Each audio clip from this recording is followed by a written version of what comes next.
We are the brightest continent. I would like to think that the sun shines brightest over Africa than anywhere else on Earth, and yet we are referred to as the dark continent.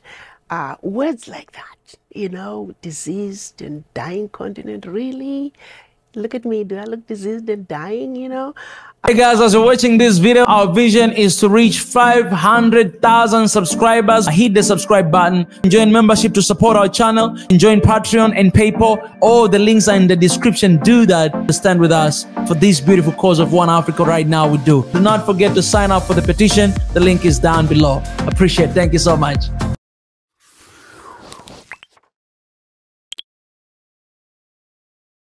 I would like to welcome the African Union's ambassador to the U.S. mission in Washington, Ambassador Arikana Chihombori'S. Thank you so much for joining us at Voice of America. Thank you, Cindy, for having me. Ambassador, what kind of reaction has there been in Africa to the derogatory comments on immigrants from Africa attributed to President Trump? Well, let me start by saying, now that he has denied having said it, we are on neutral. However, prior to his denial, we were outraged, infuriated, disgusted, and really flat out abused. I'm wondering if it's not just so much the comments, which there is some dispute. Did he say exactly this word, or was it a different word? With several people in the room saying that he did express the sentiment that he would rather have more immigrants from Norway or European countries. And also some of the recent policies from the Department of Homeland Security. And I'm just wondering, not just that one particular remark, but if you feel like the whole America First policy of the Trump administration, has that done any lasting damage to U.S.-African ties? I think it's a wound that's going to leave a very deep scar. And that's troubling for me in the sense that I'm here to ensure, promote good relationships between the U.S. and Africa. Comments of that nature make it an uphill battle to try and continue to solidify that relationship. I like to often say in my office, I'm here to make sure that America remains Africa's BFF, best friend forever. So it's important that we relate with each other from a point of equality. And those sort of comments do not help in any relationship, really, be it country to country, continent to continent, or even in a marriage. I think mutual respect of each other as human beings is just the right way to go. I'm sure you are in touch with ambassadors and with leaders in Africa. Have any formal actions been taken in response, or do you expect any to come? I expect some to come. There has been a lot of calling among the ambassadors who are still quite outraged. Even as I was on my way here, a couple ambassadors called just wanting to hurry up and have this meeting, and certain positions have been thrown around, and we'll see what happens when we meet. Is there anything you think the president could say or do to make amends and to clarify the situation? Do you think that he should make clear that those are not his views? It would be nice if you would categorically deny having said that. Which, of course, he has. But what's really difficult for all of us, we had the comments of Nigerians going back to their hearts. That was painful. And then when you look at just the overall picture for us as Africans, we are disrespected so often. And how we feel on any issue is irrelevant. At least that's the feeling we get. We are exploited, have been for centuries. The exploitation continues. We are taken for granted as Africans, and quite often you can't help but wonder sometimes. And it's not just the U.S. We're talking in general by other countries. How much of it has to do with the pigmentation in our skin? Because it's done so systematically, and it gets in the way of development on the continent. We have some of the best tourist attractions in the world, and yet we are enjoying just a fraction of the tourism dollars around the globe. And a lot of it has to do with the brush we've been painted with over the years. You know, we are the brightest continent. I would like to think that the sun shines brightest over Africa than anywhere else on earth. And yet we are referred to as the dark continent. Words like that, you know, diseased and dying continent. Really? Look at me, do I look diseased and dying, you know?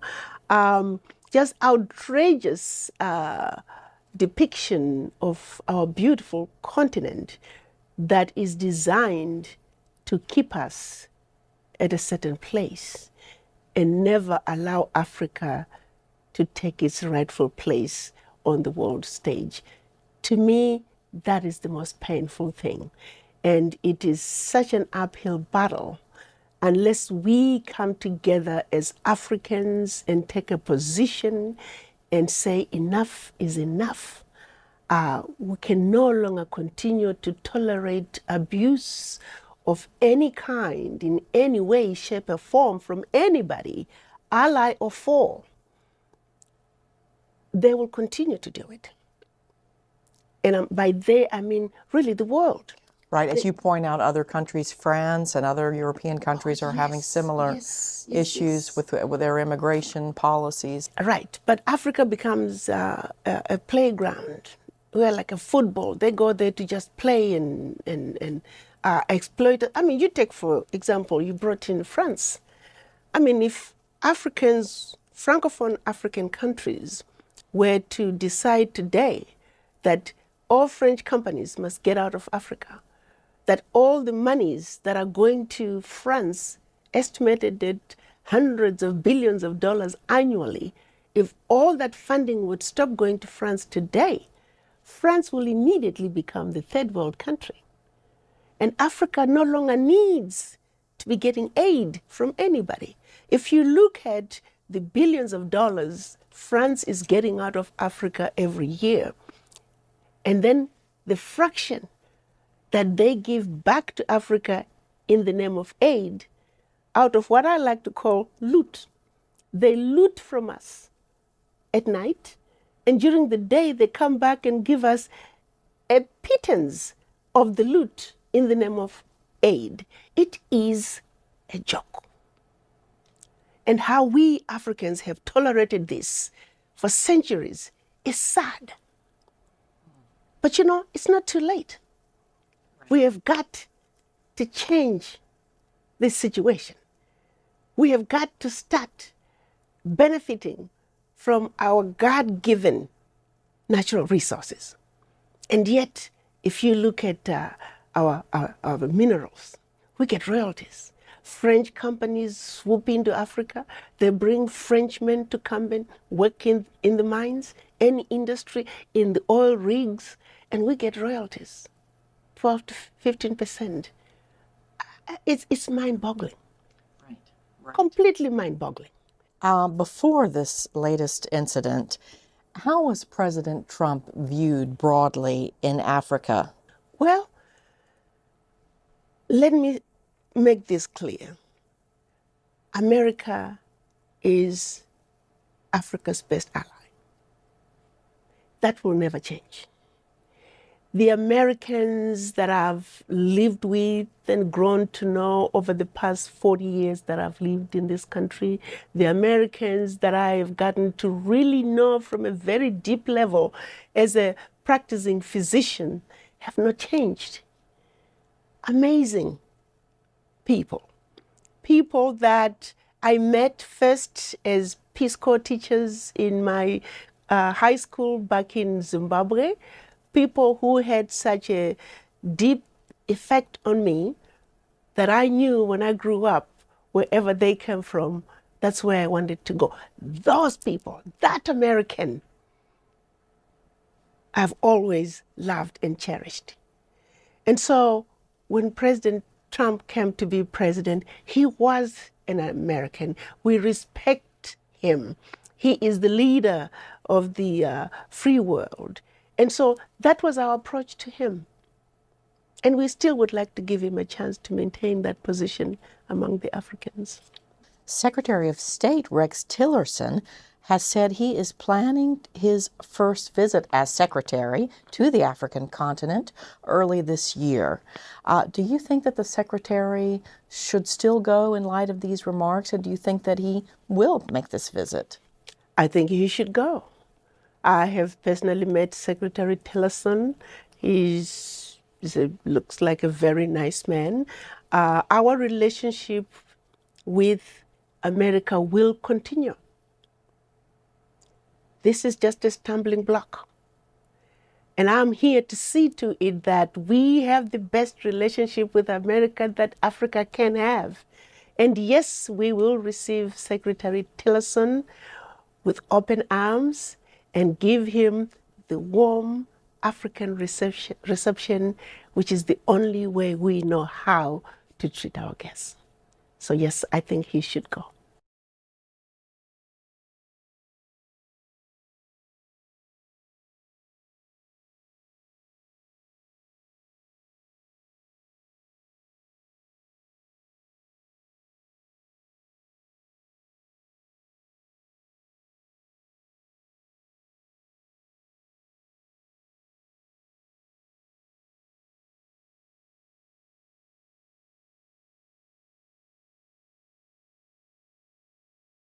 Well, I have to say, it's not easy being a Black person on Earth. I take it even further and say the most endangered species on Earth is a Black man. So when you look at it from that crude reality that we deal with on a daily basis as Black people, it is very, very painful. It hurts to think that you can encounter certain situations on a daily basis simply because of the melanin, the quantity of the melanin in your skin.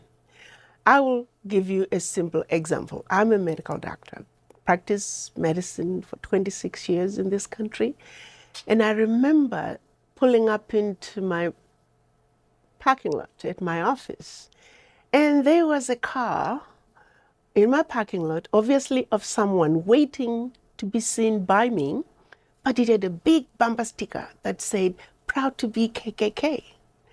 And I remember thinking, there is someone who feels that way, who is in my building, waiting to be seen by me. And yet, he still harbors those kind of feelings towards me. Even though I may walk into a room and say, "Oh, sir, you need to take off your clothes." And I come back 2 minutes later and he's stuck naked. I have that much power over him, and yet he still feels he's better than me, simply because of my melanin. That's a tough one. It's really a tough pill to swallow as we go through this journey that is life as Black people on Earth. That's hard.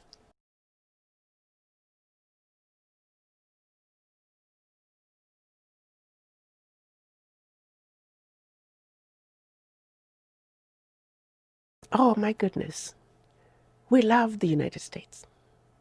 We value our relationship with the United States, which is why we would like to see us continue to get better and, like I said, be the BFF that we want America to be. And we hope America will reciprocate and also look at Africa as its BFF. We need each other. We must engage from a point of equality where we can mutually benefit from the relationship without one feeling superior to the other. And unless we can operate from that point of view, the new African is not going to put up with that. And that's something I'm going to do my best to impress to the US government, that we can no longer play this game with the old strategies. I liken our relationship to a basketball match. You know, when the coach calls his team to the sidelines and they're scribbling on their notepads, I often wonder what they're talking about. But my son then told me, he said, "Mommy, they're re-strategizing." We're at a point that America needs to re-strategize, because the game they're playing with Africa is a losing game. And there's need for them to re-strategize, because the new African is saying, not this time. Looking forward, what specific steps do you think that both the U.S. and Africa can do to strengthen their relationship, as you say, with the new Africa, and work together? The U.S. is very dependent on a number of African countries to help fight terrorism and to promote economic well-being and prosperity in both continents. Well, we continue to collaborate effectively. For example, terrorism, as you mentioned, we are collaborating in various areas with the US government. We have a working relationship, don't get me wrong.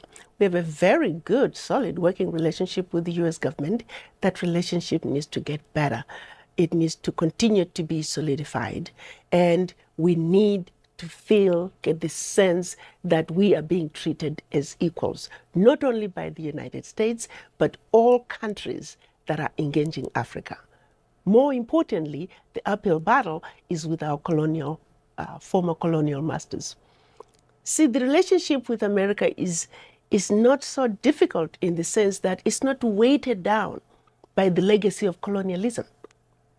So we can engage the United States because we feel like they understand what it means to have been colonized. And so that's an easier relationship to manage, which is why I truly believe America and Africa can be the best friends that they are designed to be. And we both parties just have to work at it with similar spirit. Can you tell me about the views expressed on immigrants? Is that going to be an issue at the next African Union meeting? Are there going to be meetings in Washington? Can you just tell me if that's going to be a big item on the agenda coming up? It is a big item on the agenda, and the heads of states are going to be talking about it, yes. They are furious. I'm just going to tell you like it is. They are furious. Like my daughter likes to say, fuming from every orifice. They are furious, yes. My chairman, he spoke to Ambassador Marybeth, the U.S. ambassador to the AU, and he made his position very clear. So you think we will be hearing more, maybe formal reactions in the days to come? I don't know about from the AU, but I do know that it's on the agenda. Right. It's on the agenda, absolutely. Well, is there anything else that I have not covered, Ambassador, that you would like to say to our audience? I would like to say I am privileged to have lived the past 40 years in one of the most beautiful countries on earth, next to Africa, of course. Next to the African continent, absolutely. And I am very grateful to the American people for the reception that I've received. I am grateful to my patients for making me who I am today. I learned a lot by going through situations with my patients. I feel like I have experienced so much.